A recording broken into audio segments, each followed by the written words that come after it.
let's say a word of prayer. Lord, I offer you all that I am and all that I have. I want to live for you, not for myself.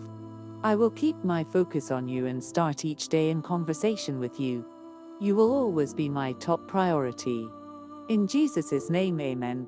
Jesus and the adulterous woman. John 8. Early the next morning, after the officers had failed to take Jesus, the scribes and Pharisees had planned another way to capture him. They would go themselves and ask him a great question concerning the teaching of the law of Moses. Already they thought they knew how he would answer, and then they would have opportunity to find fault with him.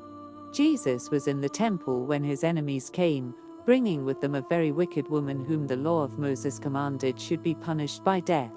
They went straight to Jesus and said, "Master, this woman is very wicked, and Moses in the law has commanded that such a person should be stoned until she dies. But what do you say we shall do to her?" Jesus knew they were tempting him, and at first he paid no attention to them. He stooped down and with his finger wrote on the dust of the ground. But those enemies would not be gotten rid of so easily. Now they believed they had caught him in a trap, and they kept asking until finally he raised up and looked at them and said, "Let the man among you who is without sin cast the first stone at her."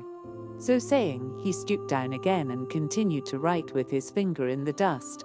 The men were much surprised at his reply to their question. They looked at each other, then at the woman who stood trembling in their midst, and their own consciences reminded them of their sins. They were afraid to pick up stones, for fear God might cause them to fall dead because they too were sinners. The older men shook their heads and turned to go away. The younger men too felt the accusations of their own guilty consciences, and they followed the older men out of the temple. When all the men had gone out, Jesus looked up from the ground and saw only the woman standing before him. He asked, "Woman, where are those men who accused you of this great sin? Did no one condemn you?" She replied, "No man, Lord." Then he said, "Neither do I condemn you. Go, and do not commit sin any more." So she too turned and went away. Many people were now gathering in the temple, and Jesus began to teach them again. He began by saying, "I am the light of the world. The man who follows me shall not walk in the darkness, but shall have the light of life." And the Pharisees who heard him began to accuse him, saying, "Your words are not true because you speak of your own self." But Jesus answered that, even though he did speak of himself, he knew that his words were true, for he knew who had sent him into the world and where he would go when he should leave the world. He said, "You cannot tell these things." Then he told them that another besides himself spoke of him in the same way, and that one was his Father. So they asked, "Where is your Father?" Jesus answered, "If you knew me, you would know my Father, but you know neither me nor my Father." All that day Jesus taught in the temple, speaking very plainly to the Jews and telling them about their sins. And the displeasure of his enemies increased more and more, until finally they thought they would listen no longer. For Jesus had said that if anyone would obey his words, that one should never see death.